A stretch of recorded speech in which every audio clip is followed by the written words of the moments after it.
कि संसार में मनुष्य को कैसे जीवन जीना चाहिए, क्योंकि जीवन तो मिल जाता है परंतु जीने का तरीका सीखना पड़ता है। जीने का अंदाज सही ना हो तो जीवन भर दुख ही दुख भोगना पड़ता है, और जीने का तरीका सही हो तो जिंदगी के कांटे भी फूल बन जाते हैं, जिंदगी के कांटे भी फूल बन जाते हैं। एक विचारक ने कहा है, भगवान तेरे संसार में हुआ कठिन है जीना, जैसी हालत हुई आज है ऐसी हुई कभी ना, ऐसी हुई कभी ना।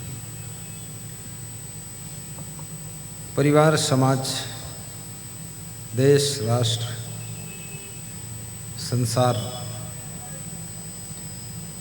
जगतगुरु शंकराचार्य ने कहा है, विचित्रो अयं संसार। इतना बड़ा विद्वत पुरुष जगतगुरु शंकराचार्य, वो भी संसार की जब परिभाषा करता है तो कहता है कि ये संसार बड़ा विचित्र है, उनको विचित्र दिखाई देता है। बड़े बड़े विद्वानों ने कहा है संसार की लीला समझ में नहीं आती है, और बड़े बड़े कवियों ने भी आंसुओं की स्याही बनाकर संसार पर कविताएं रचा है। गायकों ने बहुत से गीत गाए कि दुखों से अगर चोट खाई न होती, तुम्हारी प्रभु याद आई न होती, दुख सुख। कबीर साहब कहते हैं, कबीर साहब का मूल ग्रंथ बीजक, जैसे तुलसीदास का मौलिक ग्रंथ रामायण, रामचरितमानस, ऐसे ही कबीर साहब का मूल ग्रंथ बीजक है। बीजक उसे कहते हैं जिसके द्वारा गुप्त धन का ज्ञान होता है। बीजक बित्त बतावे गुप्ता, जो बित गुप्ता होए, ऐसे शब्द बतावे जीव को बूझे बिरला को। बीजक ग्रंथ की परिभाषा कबीर साहब ने लास्ट में साखी लिखा है कि मेरा बीजक गुप्त धन बताता। जो धन तुम्हारा गुप्त है, छिपा हुआ है, तुमको पता नहीं है, तुम जानते नहीं हो, उस धन को बोध कराने वाला मेरा ग्रंथ है जिसका नाम बीजक है। तो किसी भक्त ने पूछा बीजक नाम क्यों रखा, कुछ और नाम क्यों नहीं रखा? कबीर साहब ने कहा, प्राचीन समय में जो सेठ लोग होते थे उनके पास में एक रजिस्टर होता था जिसको बीजक कहते थे। उसमें पर्सनल भाषा में, सांकेतिक भाषा में अपने बच्चों के लिए कुछ लिख करके रख देते थे। अचानक यदि मृत्यु हो गई, बच्चे उस डायरी को खोलते थे, रजिस्टर को पढ़ते थे और उस भाषा को समझ जाते थे, और जहाँ कहीं धन, सोना चांदी गाड़ देते थे तो बच्चे खोद लेते थे और बच्चों को वो धन मिल जाता था। क्योंकि अब बैंकें हैं, उस समय बैंकें नहीं होती थी। महिलाएं, पुरुष लोग धरती में गड्ढा खोदकर धन गाड़ देते थे,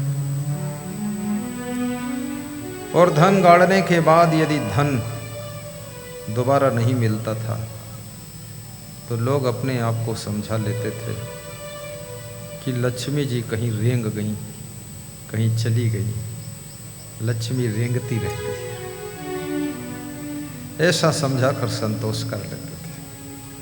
लेकिन याद रखना, धन दौलत ऐसी लक्ष्मी नहीं है जो जीवित लक्ष्मी हो। ये स्वयं रेंग नहीं सकती है। इस लक्ष्मी को रेंगने के लिए भी कोई चोर, कोई चालाक, कोई कपटी आदमी मदद करता है, तभी ये रेंग जाती है, अपने आप नहीं रेंगती है ये लक्ष्मी। उस समय चोरियां भी बहुत होती थी, डकैतियां भी बहुत होती थी, लूटपाट राजनी होती थी। धीरे धीरे भारत देश लूटपाट चोरी डकैती से मुक्त होता जा रहा है।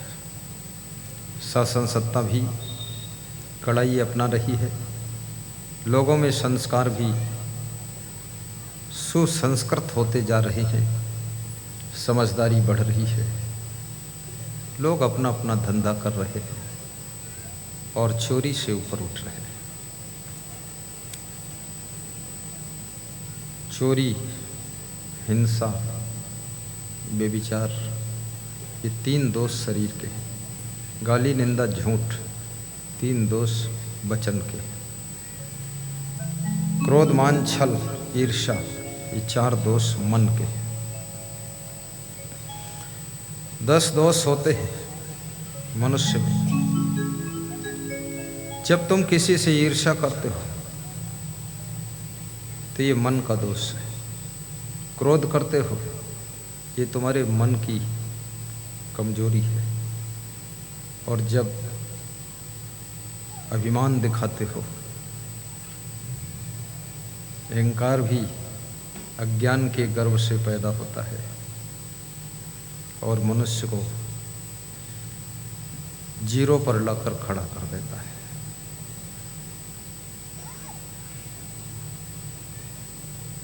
अहंकार कोई साधारण चीज नहीं है। आपके पास में धन है कि नहीं है इससे कोई मतलब नहीं, पद है कि नहीं है इससे मतलब नहीं।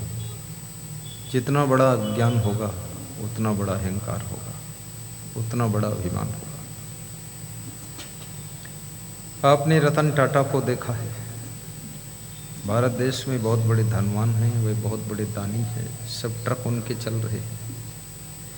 आदमी एक ट्रक खरीद लेता है, अहंकार से भर जाता है और सबको बताता मैं ट्रक लाया हूँ। और जिन्होंने लाखों ट्रक बना दिए, लाखों ट्रक बेच दिए, 1,500 करोड़ रुपया दान किया है, 1,500 नहीं 1,500 करोड़, वे सबको हाथ जोड़कर खड़े हो जाते हैं। जिसको ज्ञान हो जाता है वो विनम्र हो जाता है, और जो विनम्र हो जाता है वो सुखी हो जाता है। और जिसके अंदर अज्ञान भरा हुआ है अकड़ जाता है, और जो अकड़ जाता है वो बुराइयों में जकड़ जाता है, और जो बुराइयों में जकड़ जाता है वो दुख की चट्टान पर रगड़ जाता है, दुख की चट्टान पर रगड़ जाता है। इसलिए अपनी अज्ञानता को खत्म कीजिए। तो कबीर साहब कहते हैं, बीजक वित्त बतावे गुप्ता जो वित्त गुप्ता होए, ऐसे शब्द बतावे जीव को बूझे बिरला कोई। ये मेरा ग्रंथ जो बीजक है, ऐसे शब्द जीव को बताता है, ऐसा ज्ञान देता है जिसको कोई बिरले समझ पाएगा। कबीर के ज्ञान को सब लोग नहीं समझ पाते हैं, इसलिए कबीर का जहाँ कथा होता है, कबीर का जहाँ प्रवचन होता है, वहाँ लोग चुने चुने लोग ही आते हैं, बहुत भीड़ भड़क का नहीं होता है। परंतु आज आश्चर्य है, आज बहुत लोग आए, यहाँ इतने लोग आए कि देखने में भी अच्छा लग रहा है। सब कुर्सियाँ लगभग फुल हो चुकी हैं, कोई प्रकार की कमी नहीं है। जिसको जहाँ कुर्सी मिले वहाँ बैठ जाओ, कोई महिला पुरुष का बंटवारा भी नहीं है, संकोच मत करना, आराम से बैठिए। बीजक वित्त बतावे गुप्ता जो वित्त गुप्ता होए, ऐसे शब्द बतावे जीव को बूझे बिरला कोई। शब्द की शक्ति को समझो। सुबह से लेकर शाम तक मनुष्य शब्द बोलता रहता है, मनुष्य शब्द सुनता रहता है, मनुष्य शब्द लिखता रहता है, मनुष्य शब्द गाता रहता है और मनुष्य शब्द बोलकर एक दूसरे को समझाता रहता है। शब्द का कितना बड़ा समुद्र है, शब्द का कितना बड़ा जाल है और शब्द का कितना बड़ा खेल है और शब्द की कितनी बड़ी महिमा है। लेकिन साहब कहते हैं शब्द मारा गिर पर शब्द छाण राज। शब्द मारता भी है, शब्द गिराता भी है, शब्द गिरे को उठाता भी है और शब्द समझाता भी है, शब्द भटकाता भी है, शब्द अटकाता भी है, शब्द रुलाता भी है, शब्द हंसाता भी है और शब्द तुमको मिट्टी में भी मिलाता है और शब्द आपको हीरा जैसा चमकाता भी है और शब्द आपको आत्मज्ञान भी देता है और शब्द आपके कल्याण का द्वार भी खोलता है और शब्द आपको बुराइयों में भी फंसाता है। शब्द शब्द में बहुत बड़ा अंतर होता है, शब्द शब्द में बहुत बड़ा अंतर होता है।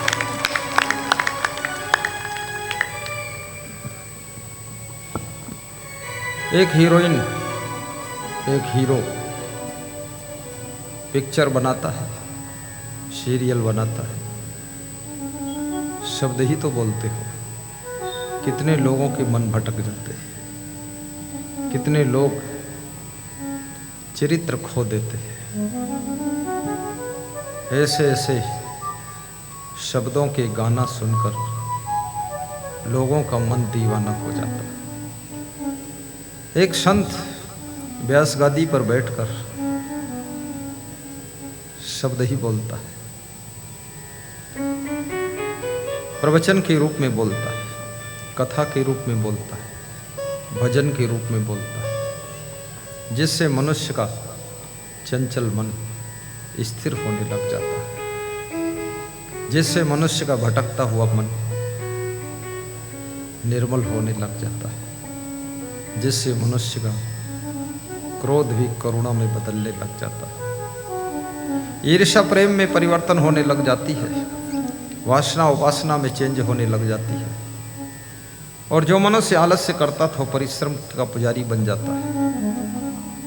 शब्द की शक्ति को पहचानो। साहब कहते हैं शब्द मारा गिर पर।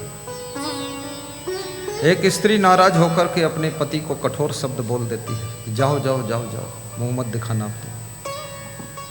पति उस शब्द से चोट खा जाता है, घर छोड़कर निकल पड़ता है, बाबा जी बन जाता है, कहीं दूसरे प्रदेश में जाकर नौकरी करता है और जब जब याद करता है तब तब बैठकर एकांत में रो लेता है। अब इधर जिसने शब्द कठोर बोला है वो स्त्री भी जब तक जोश में रहती है तब तक तो उसको पता नहीं चलता है। जब जोश धीरे धीरे उतरता है तब उसको लगता है मेरा गार्जियन, मेरा संरक्षक, मेरी देख रेख करने वाला, मेरा गार्ड,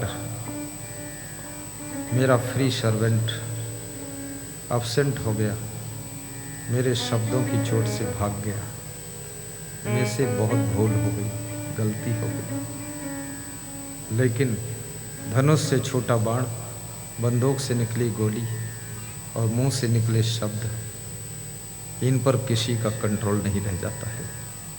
आगे जहां पहुंचते हैं ये, वहां जो भी खतरा होना है कर ही देते हैं। इसलिए धनुष से बाण छोड़ो उससे पहले विचार कर लो, बंदूक से गोली निकालो उससे पहले सोच लो और मुंह से बोली निकालो उससे पहले विवेक कर लो कि इसका परिणाम क्या होगा। एक वे लोग हैं जो परिणाम आने के बाद पछताते हैं और दूसरे वे लोग हैं परिणाम आने से पहले ही सावधान होकर के विचार कर लेते हैं और ऐसी बात ही नहीं करते हैं जिससे दुखदायी परिणाम आए। वह लोग ही बुद्धिमान कहे जाते हैं। वही लोग ही बुद्धिमान कहे जाते हैं। एक नेता मंच पर खड़ा होकर शब्द ही तो बोलता है और जनता को ऐसे शब्द समझा देता है, जनता पूरा वोट दे देती है, वो पीएम सीएम बनकर बैठ जाता है, सांसद ज्योतिषना बन जाती है। इस शब्द की शक्ति को समझो। आदमी गुस्सा में आ जाता है, गाली बकता है, गाली भी तो शब्द ही है। और गाली गाली में अंतर है। ससुराल में तुमको गाली देते हैं लोग, तुम खुश होते हो, लेकिन सड़क पर कोई गाली दे तो तुम दुखी होते हो। ससुराल में भगवान राम को, राम जी से पूछें जनकपुर की नारी, खूब दे दिया गारी और राम मुस्करा रहे। लक्ष्मण सोच रहे हमको भी 2-4 गारी मिल जाए अच्छा है।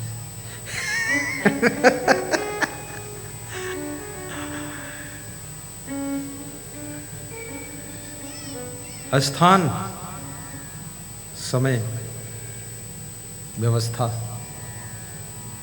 परिस्थिति के अनुसार भी शब्दों का प्रभाव बदल जाता है। बड़ी विचित्र बात है, याद रखना। परिवार, समाज हो, जिंदगी की कोई भी फील्ड हो, आपको कुछ शक्तियां ऐसी मिली हैं जिनका मिसयूज करोगे, जिंदगी पूरी मिस हो जाएगी। और जिन शक्तियों का संभल कर यूज करोगे तो आपकी जिंदगी धन्य हो जाएगी। एक तो वाणी, शब्द, दूसरे श्रवण करने की शक्ति, कर्ण, तीसरे देखने की ज्योति, दृष्टि, और चौथे सोचने के लिए बुद्धि, स्मरण करने के लिए बुद्धि। ये सब चीजें आपको फ्री में मिली। अब इनका सदुपयोग करते हो कि दुरुपयोग करते हो? कान से सुनते क्या हो, मुख से बोलते क्या हो, आंखों से देखते क्या हो, दुनिया को कैसे देख रहे हो, दुनिया में क्या सुन रहे हो, तो दुनिया के लोगों से क्या बोल रहे हो। ये 3 बातें बड़ी महत्वपूर्ण है। मन में सोच क्या रहे हो। कितने लोगों का मन अंदर अंदर बहुत सोचता है और सोचते सोचते चिंता की चिता में जलता रहता है। रोज सोचते हैं, तादाद से ज्यादा सोचते, फालतू सोचते। काम तो लिमिट भर कर पाते हैं, लेकिन सोचते अनलिमिटेड। अधिक सोचने से आपका सोचना भी चिंता और टेंशन को जन्म देता है। तादाद से ज़्यादा सोचिए मत। ज़्यादा सोचने वाले लोगों को नींद भी नहीं आती है। तादाद से ज़्यादा सोचने वाले लोगों को चिंता हो जाती है, टेंशन हो जाती है। और जिनको चिंता हो जाती, टेंशन हो जाती, उनकी पहचान होती है, उनके चेहरे की सुंदरता खत्म हो जाती है। चिंता का पहला आक्रमण तुम्हारे चेहरे की सुंदरता पर होता है और टेंशन का पहला आक्रमण, याद रखना, तुमको नींद नहीं आएगी ठीक से। इतने अच्छे बिस्तर मत ढूंढो जिससे कि बिस्तर के इंतजाम में ही टेंशन में पड़ जाओ, और बिस्तर मिल भी गया तो सो न पाओ। उस बिस्तर के मिलने से क्या फायदा, उससे अच्छा है मीडियम बिस्तर पर सो जाओ। किसी से कंपटीशन भी मत करिए कि उनके पास में 1 करोड़ की कार है तो हम भी 1 करोड़ की लेंगे। क्यों लेंगे हम? हमें अगर ज़रूरत नहीं है तो कार लेंगे ही नहीं, सीधी बात है।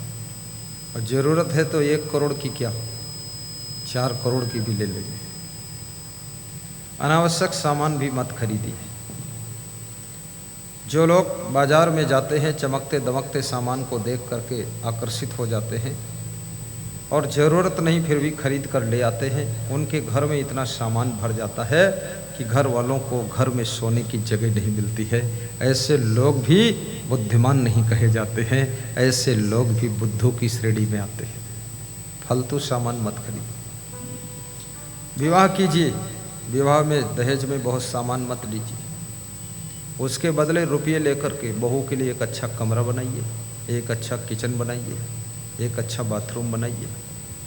बेटी वाले भी कान खोल कर सुन ले, सोफ़ा सेट देते हो और सोफ़ा रखने की जगह नहीं है बेटी के ससुराल में। कितने घरों में देखा सोफ़ा तो टांड पर रखा हुआ है, ऊपर टांड पर। तो हमने कहा ऊपर कौन बैठता है? बोले नीचे रखने की जगह नहीं। तो ऊपर क्यों रखा? बोले सुरक्षित है। तो वहाँ बैठेगा कौन? बोले बिल्ली और चूहे बैठते। ये कौन बुद्धिमानी का काम है?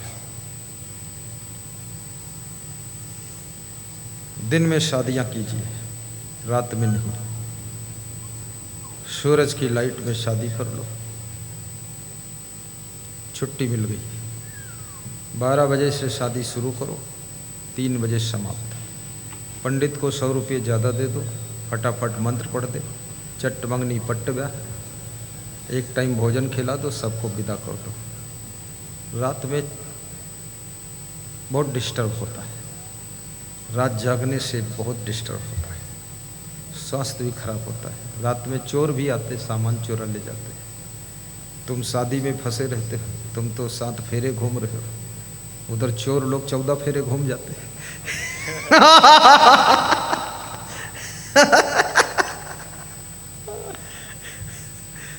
अब हंसी आ गई आपको क्योंकि बीती घटनाएं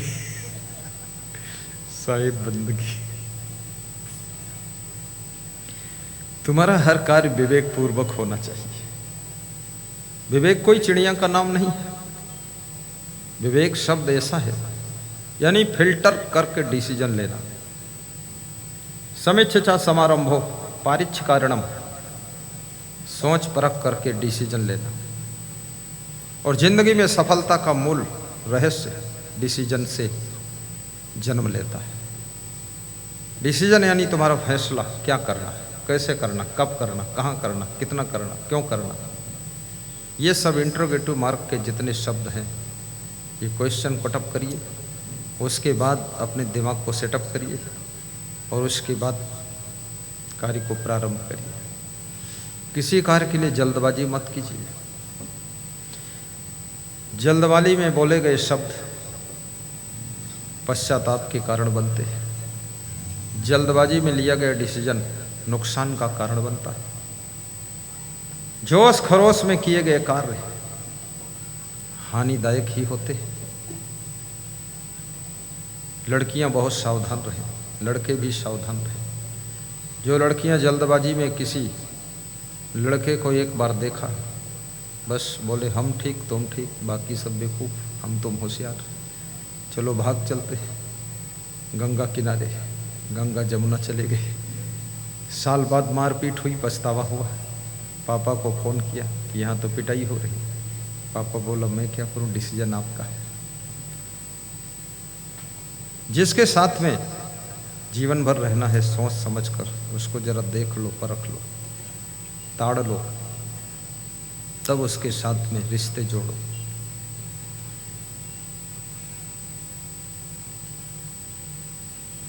तो कबीर साहब ने 5 बातें बताया है सुखी रहने के लिए। बड़ी महत्वपूर्ण बातें हैं। आपा तजय, पहली बात आपा तजय। आपा किसे कहते हैं? उत्तर प्रदेश की ये भाषा है आपा। आप माने होता है तुम, आप कहते हैं, लेकिन ये आपा, आपा क्या होता है? आपा लापा छापा गापा सापा सारे गामा पाधानी पाधानी सानी धापी धानी धाना धाड़ा पाड़ा पाड़ा पा, ये क्या है आपा? आपा कहते हैं कि अनावश्यक भ्रमित होकर अपने मन के ऊपर टोटल बोझा लाद कर रखना और मन में भ्रम करना कि मैं ही सब कर रहा हूं। याद रखना, इस भ्रम को तोड़ दीजिए कि मैं ही कुछ कर रहा हूं। सब लोग कर रहे हैं, थोड़ा थोड़ा कर रहे हैं, उसी में हम भी थोड़ा थोड़ा कर रहे हैं। सबका सहयोग है, सबका योगदान है।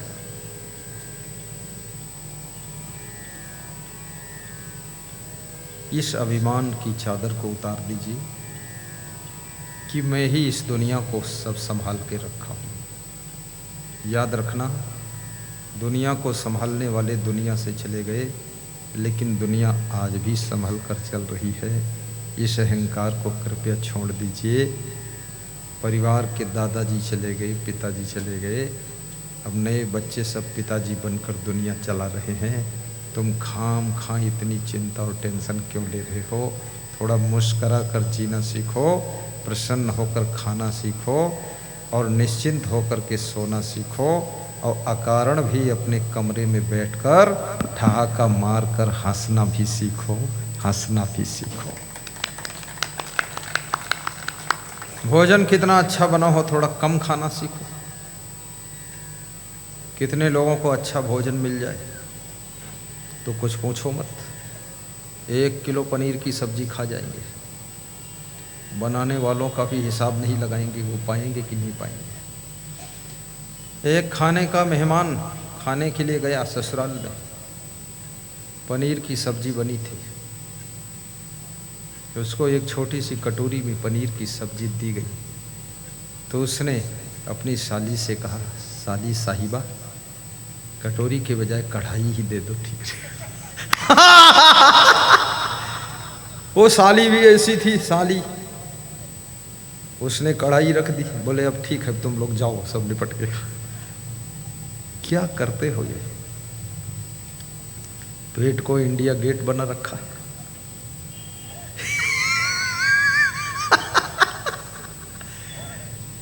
और अधिक खाने से सुस्ती रहती है, प्रसन्नता खत्म हो जाती है, बुद्धि का स्मरण भी कम हो जाता है। ना खाने से मृत्यु हो जाती है, कम खाने से स्वस्थ रहता मनुष्य। भूख लगने पर जो खाता है वो बीमार नहीं होता है, जो बिना भूख के खाता है वो कभी स्वस्थ नहीं रहता है, जो भूख से भी ज़्यादा खाता है वो हॉस्पिटल में रहता है, और जो भूख लगने पर भी नहीं खाता है वो कमज़ोर हो जाता है, और जो कभी नहीं खाता है वो जल्दी से मर भी जाता है, जल्दी से मर भी जाता है। इसलिए खाओ भी। 4 चीज़ें रोज़ खाइए, दाल चावल सब्जी और रोटी। सब्जी में हरी सब्जी भी मिलाइए। छत्तीसगढ़ में हरी सब्जी बहुत होती है, लाल भाजी, पीली भाजी, काली भाजी, हरी भाजी, बहुत प्रकार की भाजी है। यहाँ की रोटी भी बहुत तरह की, पूरे विश्व में घूम लो, छत्तीसगढ़ में जितने प्रकार की रोटी है कहीं नहीं। यूपी में जाइए, बस एक ही रोटी है। यहाँ अंगाकर रोटी, अरसा रोटी, खपुर्री रोटी और मुठिया रोटी, क्या बात है।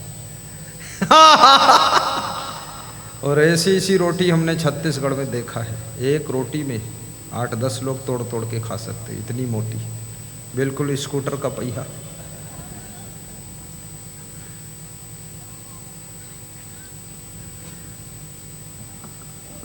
छत्तीसगढ़ की महिमा भी निराली है। छत्तीसगढ़ का चावल छत्तीसगढ़ की धरती पर जो टेस्ट देता है वो टेस्ट तो खीर में भी नहीं। चावल और सब्जी में बहुत टेस्ट आता है। जोर से हंसा भी करो। परिवार के बीच में हंसने की आदत बनाओ। पति को देख करके सड़सी जैसा मुंह मत बनाओ। पत्नी को देख करके चिमटा बनकर मत बैठो। ऐसे खेल करके जैसे मयूर प्रमुदित होकर नृत्य करता है। परिवार के सदस्यों के बीच में प्रमुदित होइए, उत्साहित होइए, प्रसन्न होइए। क्योंकि जिनके बीच में अधिक रहना होता है उनके बीच में